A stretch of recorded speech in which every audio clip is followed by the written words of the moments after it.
Trump has a program that will further a whole spectrum of right-wing interests, right-wing ruling class interests, with working people all around the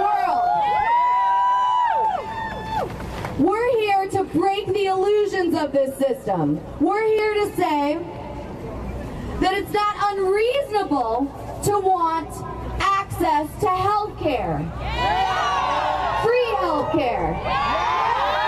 It's not unreasonable to want access to education, free education. It's not unreasonable to want housing for the homeless.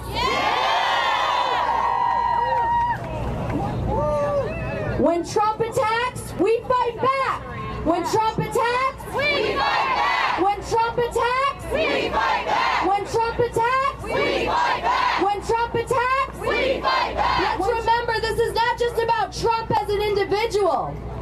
This is about building a people's movement aimed at a system that allowed Trump, a corporate billionaire, to rise to power.